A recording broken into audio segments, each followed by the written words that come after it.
मेरा मुल्क मेरा देश मेरा ये वतन, शांति का उन्नति का प्यार का चमन।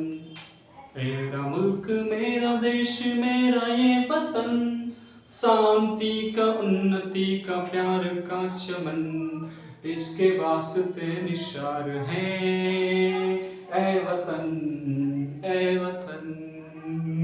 हेलो दोस्तों, कैसे हैं आप? सभी का स्वागत करता हूं सक्सेस एकेडमी साइट के ऊपर। मैं आज आप सभी के साथ डिस्कस करने वाला हूं क्लास 11th केमिस्ट्री का सिलेबस क्या है, उसके बारे में आपको बताऊंगा कैसे कैसे आपको चीजों को करना है।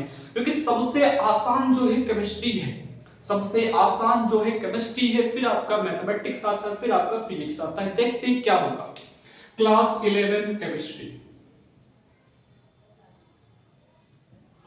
क्लास 11th केमिस्ट्री बहुत ही सबसे आसान सब्जेक्ट फिजिक्स केमिस्ट्री में क्या आपका रहता है, केमिस्ट्री ही रहता है। तो आप इस सब्जेक्ट में कंप्लीट नंबर ला सकते हैं। बहुत आसान सब्जेक्ट है। चलिए इसका पढ़ते हैं। ये भी देखो, केमिस्ट्री हमारे पास 3 पार्ट में होती है, physical chemistry and organic chemistry and inorganic chemistry. मैं आपको चैप्टर वाइज बताता हूँ, मैं आपको यूनिट वाइज यहाँ पर नहीं बता रहा। ठीक है, देखते हैं क्या होता है। हाँ, तो फर्स्ट चैप्टर पढ़ने वाले हैं some basic concept of chemistry. Some basic concepts of chemistry.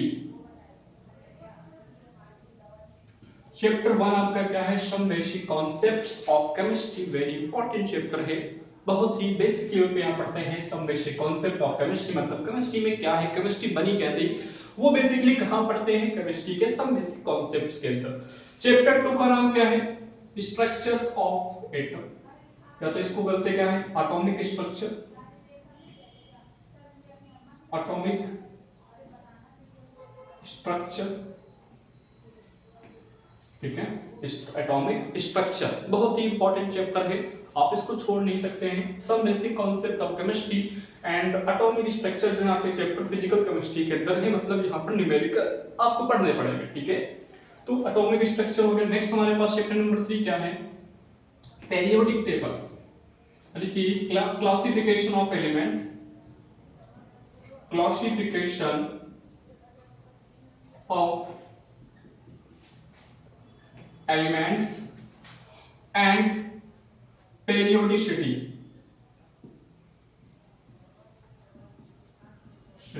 ये आपका चैप्टर है, काफी इंपॉर्टेंट है, बहुत ही आसान चैप्टर है। आप इसको पहले क्लास 10 में पढ़ा करते थे, बट आप सिलेबस से हट गया है तो आप इसको नहीं पढ़ेंगे। ठीक है, नेक्स्ट चैप्टर आपका 4 नंबर चैप्टर आपका क्या बेसिकली है? इसका नाम आपका है केमिकल बॉन्डिंग, केमिकल बॉन्डिंग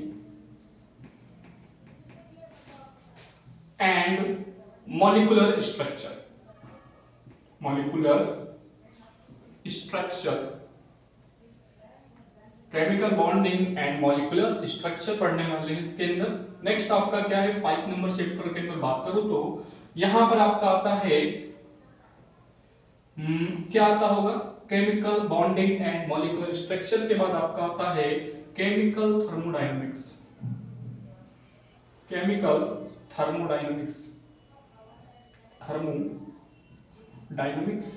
ये आपका चैप्टर आपके फिजिक्स में भी है, थर्मोडायनेमिक्स पढ़ते हैं, वहां पर हम फिजिक्स की बात करते हैं। लेकिन यहां पर मैं केमिकल की बात करूंगा तो कहां आएगा? केमिकल थर्मोडायनेमिक्स के अंदर आएगा। इसके जस्ट बाद हम लोग क्या पढ़ते हैं? चैप्टर 6 आपका क्या है? केमिकल इक्विलिब्रियम, केमिकल इक्विलिब्रियम,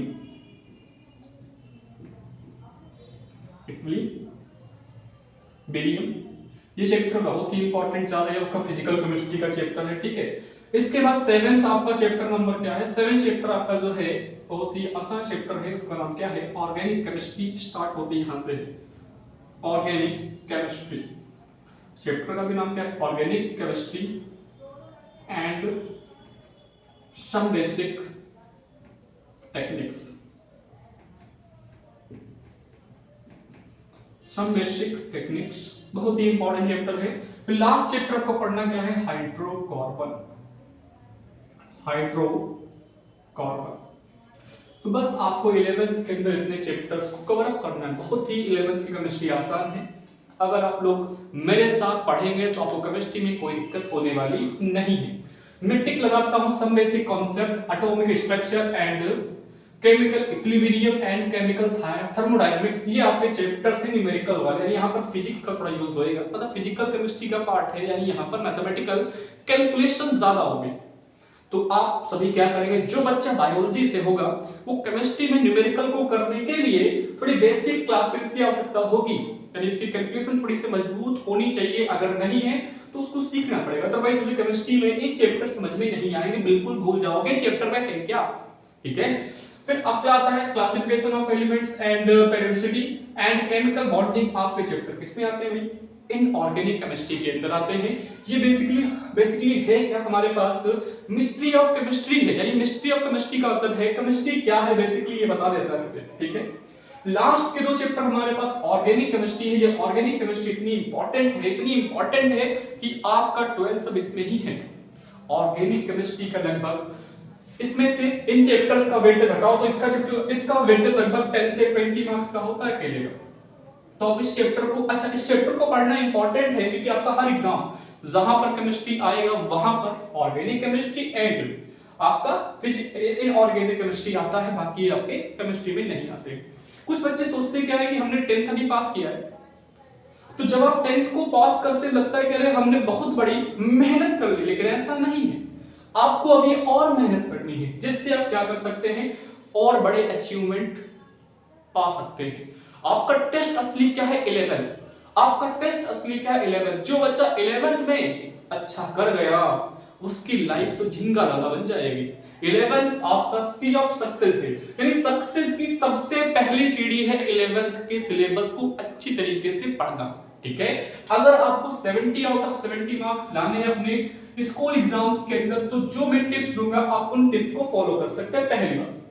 पहली बात क्या है, आपको केमिस्ट्री कभी भी पढ़ेंगे तो चैप्टर वाइज ही पढ़े, यानी कि चैप्टर 1 आपका सम बेसिक कॉन्सेप्ट है, फिर एटॉमिक स्ट्रक्चर है, यानी ये चैप्टर बेसिकली सारे क्या है, आपस में इंटरकनेक्टेड है। अच्छा, मैं यहाँ पर चैप्टर भूल गया था, बीच में 9 नंबर डाल देता हूं, रेडॉक्स रिएक्शन।